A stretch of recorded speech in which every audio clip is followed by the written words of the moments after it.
Last class हमने अपना condition formatting का किया था, उसमें एक हमने टास्क छोड़ा था विद फंक्शंस हम कंडीशन फॉर्मेटिंग को कैसे यूज कर सकते हैं फॉर्मूला लगा के।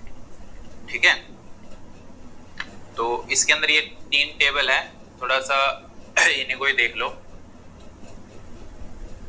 अभी यहाँ जो भी ऑलरेडी कंडीशन फॉर्मेटिंग अप्लाइड है हम उसको हटाना चाहते हैं, तो जिस एरिया में आपकी है वो सिलेक्ट करो, कंडीशन फॉर्मेटिंग पे जाओ और मैनेज रूल में आके जो भी रूल वहां लगाया गया है उसको डिलीट कर दो, अप्लाई एंड ओके।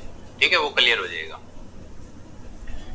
अब हम बेसिकली यहाँ चाहते क्या है कि ऊपर मैं अपनी ड्रॉप डाउन लिस्ट के अंदर जो भी प्रोडक्ट सेलेक्ट करूं।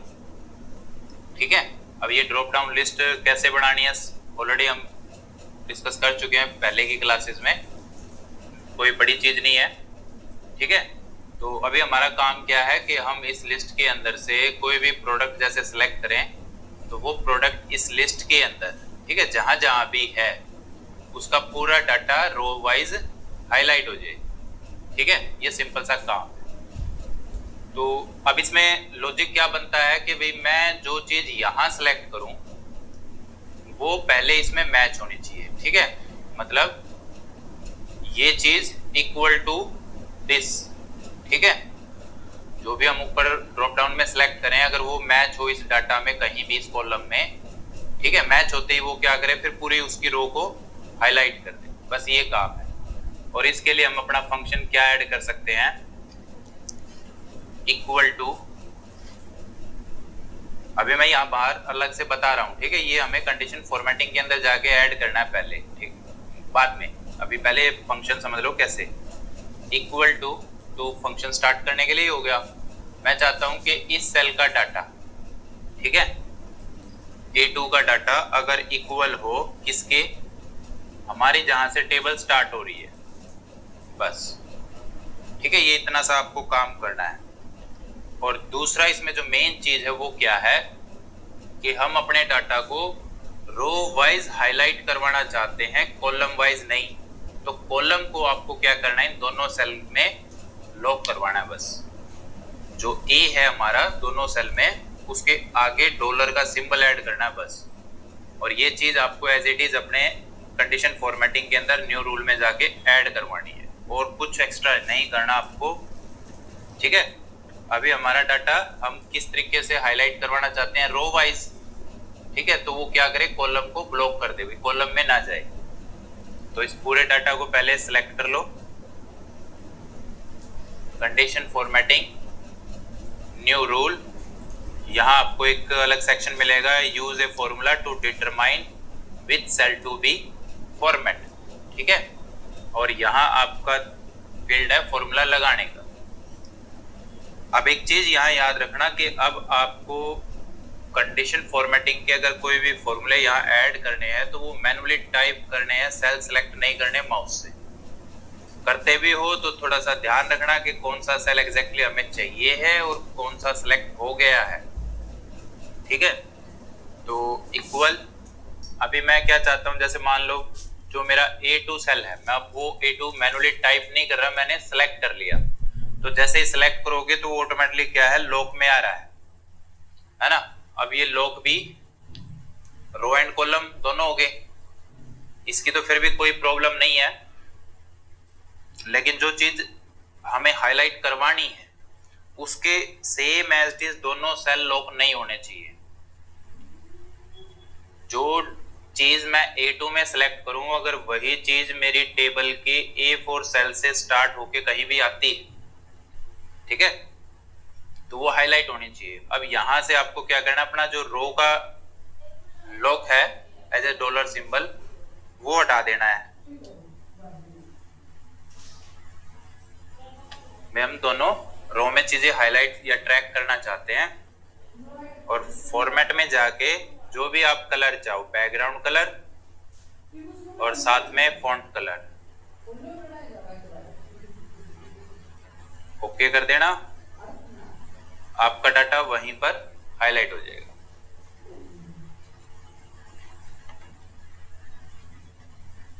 सेम एज इट इज अगर वो आपको कॉलम में करना है, ठीक है, तो जो डॉलर हमने अभी कॉलम के आगे लगाए थे वो आप कॉलम से हटा के रो के आगे ऐड कर दोगे।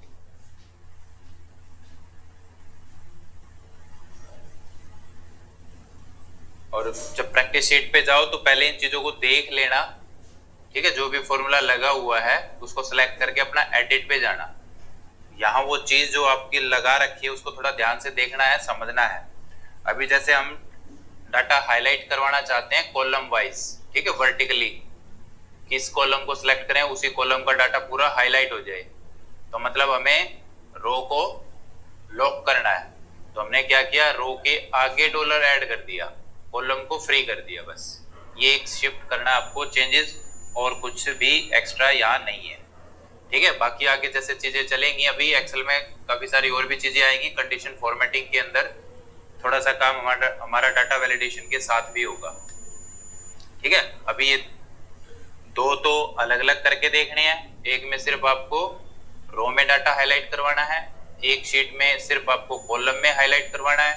फिर इन दोनों को मिक्स करना, दो हेडिंग बन जाएंगे, ठीक है, एक कॉलम को हाईलाइट करवाने के लिए और एक रो को हाईलाइट करवाने के लिए, दोनों को इकट्ठा भी करके देखना।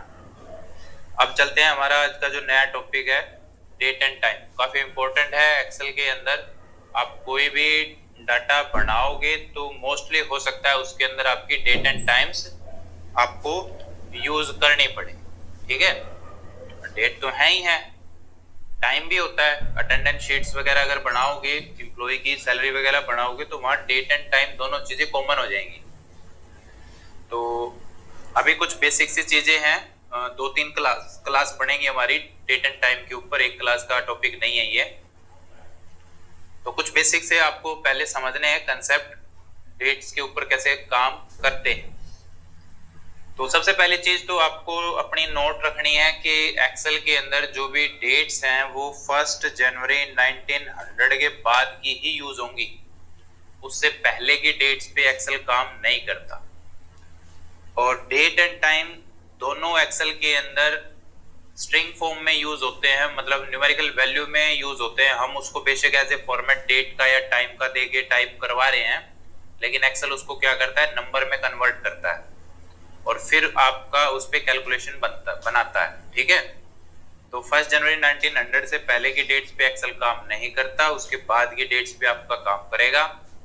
तो सबसे पहली चीज आती है कि आपको कभी भी अपनी डेट्स एक्सेल में कहीं भी यूज करनी है तो आपके सिस्टम में जो डेट एंड टाइम का फॉर्मेट है वो पता होना चाहिए कि उसमें मंथ पहले है या डे पहले है या ईयर पहले है, कहाँ कौन सा शिफ्ट है, ठीक है।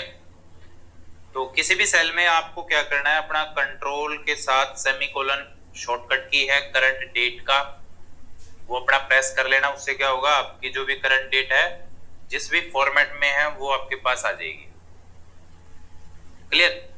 अच्छा जी। सेम अगर मान लो हम कोई कैलकुलेशन कर रहे हैं और उस कैलकुलेशन के अंदर हमें ऑटोमेटिक डेट चाहिए करंट, ठीक है, हम बार बार हर सेल के अंदर कंट्रोल सेमीकोलन तो प्रेस करेंगे नहीं। तो हम चाहते हैं कि जहां भी हम कोई डाटा बना रहे हैं और उस डाटा के अंदर हमें किसी भी सेल में करंट डेट अगर ऐड करवानी है तो हम वहां पर एक छोटा सा फंक्शन ऐड कर सकते हैं इसी काम के लिए, ठीक है। जो आपने कंट्रोल सेमीकोलन से करंट डेट निकाली है, इसके लिए आपके पास एक फंक्शन है, बिल्कुल सिंपल सा है, इक्वल टू टुडे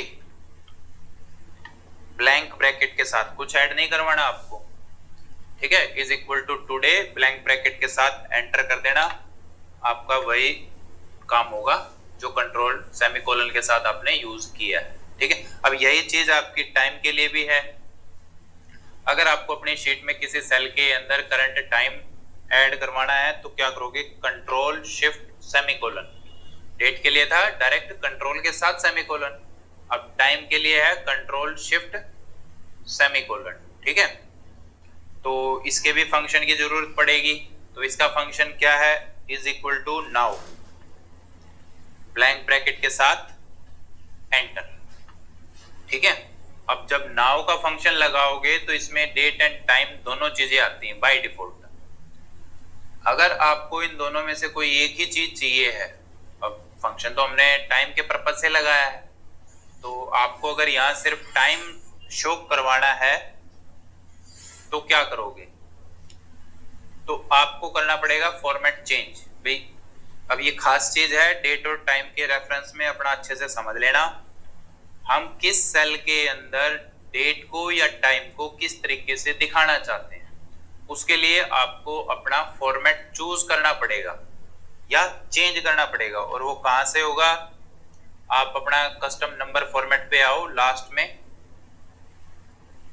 ठीक है। अब जो भी चीज आपने पीछे सेल में सिलेक्ट कर रखी है, पहले उसको यहाँ लिस्ट से सिलेक्ट करवाना है। तो लास्ट में हमारा क्या है, टाइम, तो यहाँ टाइम है, टाइम पे क्लिक करो। जैसे टाइम पे क्लिक करोगे तो टाइम के काफी सारे फॉर्मेट्स यहाँ आएंगे, उनमें से जो भी फॉर्मेट आपको चाहिए, ठीक है। अब टाइम है तो टाइम की मेनली दो ही होती हैं फॉर्मेट्स 24 आवर और 12 आवर, ठीक है। तो अभी अगर हम मान लो 12 आवर के अकॉर्डिंग टाइम दिखाना चाहते हैं हावर और मिनट में, या 24 के अकॉर्डिंग दिखाना चाहते हैं, तो यहाँ पर आपके फॉर्मेट्स दे रखे हैं, ठीक है। अच्छा अभी फिलहाल मुझे क्या चाहिए, इनमें से कोई भी फॉर्मेट नहीं चाहिए, मैं कुछ अपना फॉर्मेट यहाँ ऐड करना चाहता हूँ, ठीक है। तो फिर उसके लिए आपको आना पड़ेगा नीचे लास्ट में कस्टम, कस्टम से ऊपर जो भी चीजें हैं उनमें आप अपने अकॉर्डिंग अगर कोई फॉर्मेट ऐड करके चीज शो ऑफ करवाना चाहते हो तो उसके लिए आपको कस्टम पे आना पड़ेगा हमेशा, ठीक है। अभी जैसे टाइम की बात हो रही है तो मैं इनमें से कोई फॉर्मेट यूज नहीं करना चाहता, मैं अपना कोई फॉर्मेट ऐड करना चाहता हूँ, तो आपको आना है कस्टम पे। कस्टम में कुछ प्री डिफाइंड फॉर्मेट्स आपको मिलेंगे, ठीक है। जो भी चीज आपने लास्ट सेलेक्ट की होगी, पहले आना है टाइम पे, डेट है तो पहले आना है डेट पे, ठीक है, और फिर कस्टम पे। तो उसी के अंदर जो भी प्रीवियस कोई फॉर्मेट्स होंगे वो आपको मिलेंगे। तो अभी जैसे हमें यहाँ चाहिए हावर मिनट विद AM PM, यहाँ ऑलरेडी है ये, ठीक है, 3rd नंबर पे अपना सेलेक्ट करो। जैसे ही सिलेक्ट करोगे तो उसमें आपका ऊपर सैंपल में डाटा भी दिखाएगा भी, आप ये अगर चूज करते हो तो आपका यहाँ इस सेल का जो डाटा है वो ऐसा दिखाई देगा। वो पहले चीजें आपको ध्यान से एनालिस करके तब फाइनली अपना ओके करवाना है, ठीक है। अगर कोई आप ऐड ही करना चाहते हो तो ये जो टाइप वाली लिस्ट है इसके अंदर अपना कर्सर रखो और जिस तरीके से आप आवर मिनट दिखाना चाहते हो यहाँ बता सकते हो, ठीक है। तो ओके कर दिया, वही उसी तरीके से आपका टाइम चेंज हो गया। ये तो दो बेसिक चीजें थी। नेक्स्ट है डेट वैल्यू क्या होता है। अब डेट वैल्यू का मतलब है आपकी जो करंट डेट है, ठीक है, कोई भी हो सकती है, उसका सीरियल नंबर क्या है, ठीक है, उसी को हम डेट वैल्यू बोलते हैं। एक्सेल की लैंग्वेज में सीरियल नंबर भी बोलते हैं और डेट वैल्यू भी बोलते हैं। आगे जैसे फंक्शंस यूज करोगे डेट को यूज करके तो वहां पर आपसे किसी फंक्शन के अंदर सीरियल पूछा जा सकता है, सीरियल नंबर, या कहीं डेट वैल्यू पूछी जा सकती है, ठीक है। अभी पहले आपको समझना है कि डेट वैल्यू होती क्या है। तो डेट वैल्यू का सिंपल मतलब ये है कि स्टार्टिंग टू करंट डेट तक अगर हम सभी डेट्स को एक सीक्वेंस में अरेंज करें, जैसे यहाँ पर ये कर रखी है भाई 1 जनवरी 2025 से लेके हमने क्या किया, पूरे ईयर की डेट्स 1 to 1 अरेंज कर दी, ठीक है। तो ये मान लो कोई भी डेट है तो ये किस नंबर पे है, ठीक है, इसका स्टार्टिंग से लेके यहाँ तक अगर हम सीरियल नंबर बनाएं तो इसका सीरियल नंबर क्या बनेगा, XYZ कुछ भी बन सकता है, ठीक है। वही आपका क्या होता है, डेट वैल्यू होता है, ठीक है, या सीरियल नंबर कह लो इनडायरेक्टली। आपको डेट वैल्यू का मीनिंग समझ में आना चाहिए पहले तो, क्योंकि आगे काफी सारे फंक्शन ऐसे हैं जो उसके बिहाफ पे काम करेंगे। तो किसी भी डेट का अगर आपको डेट वैल्यू पता करना है तो उसका तरीका क्या है, डेट वैल्यू का ही फंक्शन है इक्वल टू डेट वैल्यू। अब इसके सिंटैक्स को देखोगे तो ये क्या कह रहा है, इसको डेट तो बतानी है जिस डेट का हमें वैल्यू पता करना है, लेकिन वो डेट टेक्स्ट के फॉर्मेट में होनी चाहिए, और टेक्स्ट का फॉर्मेट का मतलब क्या होता है, किसी भी फॉर्मूले के अंदर अगर हम कोई न्यूमेरिकल वैल्यू डबल कोट में डाल दें तो वो भी टेक्स्ट ही मानी जाएगी फिर, ठीक है। हमें बतानी तो यहाँ पर डेट है, लेकिन उसको टेक्स्ट में कैसे बताएं, तो 1 जनवरी 2026-25 वो ऐसे यहाँ बता नहीं सकते, वो एप्लीकेबल नहीं है, ठीक है। तो उसके लिए आपको क्या करना है, सिंपल डबल कोट के अंदर जो भी आपकी डेट है उसको टाइप करवा दो। तो हमारा जैसे आज का डेट है 8/4/2026, ठीक है। ये आपका हो गया टेक्स्ट फॉर्मेट में डेट इंक्लूड डेट वैल्यू के फंक्शन के अंदर। अब जैसे आप एंटर प्रेस करोगे आपका सीरियल नंबर उस डेट का आ जाएगा। अब बात आती है कि हमें तो बाहर से सेल सेलेक्ट करवाना है डेट के लिए, ठीक है। हम बार बार यहाँ डेट कैसे चेंज करेंगे, फॉर्मूले को एडिट कैसे करेंगे, तो उसका तरीका क्या है, इसको तो कर दो डिलीट। अब जिस भी सेल में आप अपनी करंट डेट डाल रहे हो उस सेल में डेट को टेक्स्ट में दिखा दो, फिर उस सेल को सिलेक्ट कर लेना। चाहे तो आप फॉर्मूले के अंदर अपनी डेट को टेक्स्ट में दिखाओ, या बाहर अगर कोई सेल आपने डेट का बना रखा है तो वो सेल आपका टेक्स्ट फॉर्मेट में होना चाहिए। उसके लिए क्या करना है, अभी जैसे हमने 8/4/2026 इस सेल में टाइप कर रखा है, तो आपको क्या करना है, इस डेट के स्टार्टिंग में, ठीक है, एक सिंगल कोट लगा देना, कोमा, जो आप डबल कोट लगाते हो ना, स्टार्टिंग में एक सिंगल कोट लगा देना बस। इससे क्या होगा, आपके उस सेल का फॉर्मेट टेक्स्ट में कन्वर्ट हो जाएगा। बस इतना सा करना है और कुछ भी एक्स्ट्रा चेंज नहीं करना। अब आप डेट वैल्यू फंक्शन लगा के देखो, अब आप डायरेक्ट अपना वो सेल सेलेक्ट कर सकते हो, ब्रैकेट क्लोज एंटर, आपका रिजल्ट आ जाएगा, ठीक है। अब बात आती है कि इन दोनों फंक्शन को यूज कहां करेंगे, किस कंसेप्ट में कर सकते हैं, ठीक है। तो एक छोटा सा एग्जांपल समझ लो।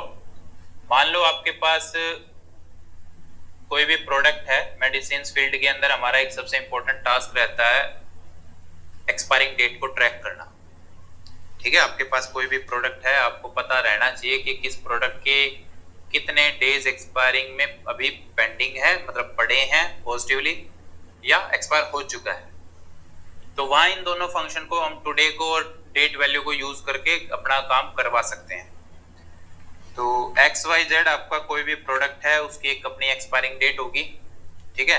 तो अब जब आप वो एक्सपायरिंग डेट टाइप करो तो अपना सिंगल कोट लगा के टाइप कर देना, 1 जनवरी 2025 हमने डाल दिया, ये मान लो हमारे इस प्रोडक्ट का एक्सपायरिंग डेट था, ठीक है।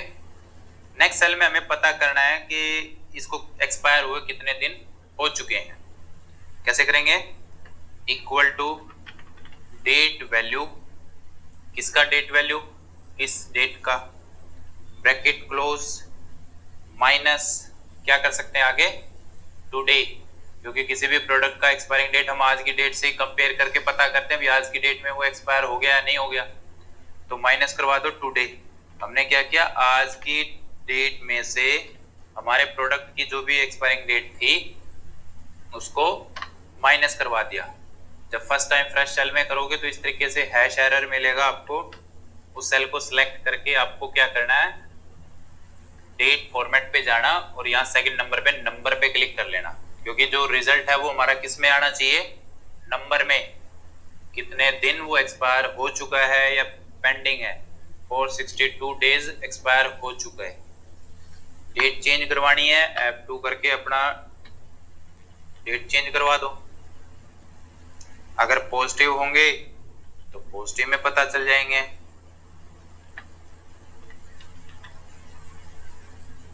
ठीक है। ये एक छोटा सा आप अपना यूज ले सकते हो, और भी काफी सारे बनते हैं। नेक्स्ट है वीक डे। अगर आप अपनी किसी भी करंट डेट के बिहाफ पे उसका वीक डे अगर पता करना चाहते हो, पहले तो वीक डे का मीनिंग क्लियर हो माइंड में। वीक डे का मतलब हफ्ते का कौन सा दिन है, और वो भी नंबर में या टेक्स्ट में। एक तो हम कहें कि भी आज वेडनेसडे है, और एक हम कहें कि तीसरा है, ठीक है। दोनों आंसर करेक्ट है बट फॉर्म अलग अलग है, तो उसके लिए दो फंक्शन अलग अलग है दोनों के लिए। इक्वल टू वीकडे, ठीक है, सीरियल नंबर। अब पूछ लिया ना इसने सीरियल नंबर, तो यहाँ सीरियल नंबर का मतलब क्या हुआ, आपकी डेट कोई भी है, ठीक है, उस डेट को सिलेक्ट करो जिसका आपको वीकडे पता करना है, कॉमा। अब ये लास्ट जो पूछा जा रहा है इसको भी थोड़ा ध्यान देना। ये जो लिस्ट निकल के आई है, इस लिस्ट का मीनिंग क्या है, ये जो भी नंबर है यहाँ पर, ठीक है, आपको क्या करना है, कोमा लगा के इनमें से कोई एक नंबर सिलेक्ट करना है। और इन नंबर का मतलब है कि आपकी कंट्री के अंदर जो वीक है वो किस सीरीज में स्टार्ट होता है, उसका नंबर बता दो। अब हम एज ए इंडिया के अंदर जो वीक फॉर्मेट यूज करते हैं उसमें मंडे को फर्स्ट डे मानते हैं वीक का, तो उसके लिए हमारा जो लिस्ट नंबर बनता है वो नंबर 2 बनता है, ठीक है। तो आपको अपना यहां पर कोमा लगा के क्या करना है, नंबर 2 डालना बस, ठीक है। जिस डेट का पता करना है वीकडे उसको सिलेक्ट करो, कोमा 2 एंटर कर देना, आपका वीकडे आ गया।